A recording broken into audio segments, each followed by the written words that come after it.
Hello மக்களே, எல்லாருக்கும் வணக்கம். இன்றைக்கி நம்ம எங்கே வந்திருக்கோம்னு பார்த்தோன்னா, கடலில் பூச்சி பிடிக்க வந்திருக்கோம்.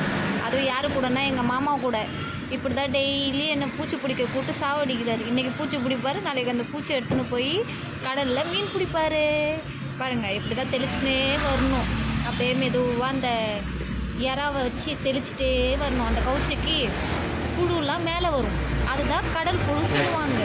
அந்த கடல் புழு பிடிக்க தான் இவ்வளோ போராடுறாரு. நானும் அவர் பின்னாடியே போராடுறேன். ஆனால் ஒன்றும் மாட்ட மாட்டேங்குது. பார்ப்போம் இன்னும் எத்தனை புழு பிடிக்கிறாருன்னு சொல்லிட்டு பார்ப்போம். நடந்துனே இருக்காரு, நம்மளையும் சேர்த்து நடக்க வச்சுனே இருக்காரு. இருக்க எல்லா புழுவும் கிளப்பிடுவார் போல். நான் ஒன்று கூட மேலே வராதுன்னு நினைக்கிறேன். பார்ப்போம் எத்தனை பிடிக்கிறாரு சொல்லிட்டு நடந்துனே இருக்காரு. 2 புழு பிடிச்சிருக்காருன்னு நினைக்கிறேன். ஏதோ கீழே பிடிச்சி இழுகிறாரு. ஏதோ வருது, வர மாட்டேங்குதான்னு தெரில. அப்போ 2 புழு பிடிச்சிருக்கேன்னு சொல்கிறாரு. நடந்துனே இருக்காரு. அந்த புழுவையும் காட்ட மாட்டுறாரு, கையிலே வச்சுன்னு இருக்காரு. கொஞ்சம் காட்டுன்னு எம்மா நேரம்னா சொல்கிறது. நானும் நடக்கிறாரு. காலெல்லாம் வலிக்குது. அந்த புழுவை பார்ப்போமா ஃப்ரெண்ட்ஸ்? மாமா புழுவை காட்டுமாம்மா, ஏன் மாமா போய் பண்ணுற? காட்டுறாரு பாருங்கள். இதுதான் கடல் புழு. நம்ம மண்புழு பார்த்துருப்போம், விதவிதமான புழு பார்த்துருப்போம். கடல் புழு பார்த்துருக்குமா? இதுதான் கடலில் இருக்க நாக்குப்பூச்சி. இந்த நாக்குப்பூச்சி வச்சு தான் நாளைக்கு மீன் பிடிக்க போகிறாரு. இதை எடுத்துகிட்டு போய் காலையில் மீன் பிடிப்பார்.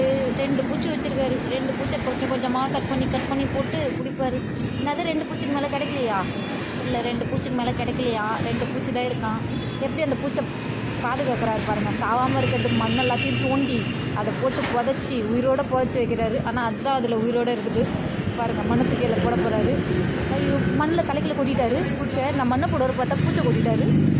மாமா என்ன மாமா பண்ணுற? மண்ணை போட்டு அது மேலே பூச்சி போட போகிறாரு போல்.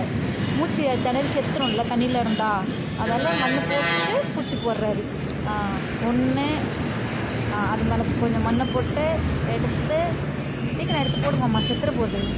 1 அடுத்தது 2 ரெண்டாவது பெருசாக இருக்குது. நம்ம நாக்கு பூச்சை விட பெருசாக இருக்குது கடல் பூச்சி. அதை போட்டு மணலில் போட்டு சாவடிக்கிறார். செத்து போகணும். எடுத்து உள்ளே போட போகிறாரு. போட்டுட்டாரு. அது இன்னும் கொஞ்சம் மூச்சு வந்துடும்ல, கடல் மண்ணை போட்டு சாவடி. அந்த மண்ணில் தான் அது சுவாசிக்கணும்னு நினைக்கிறேன். மண்ணை போட்டு உள்ளே தள்ளிட்டாரு. செத்து போன்னு முடிஞ்சுது ஃப்ரெண்ட்ஸ். நாளைக்கு பார்ப்போம் மீன் பிடிக்கிறாரான்னு.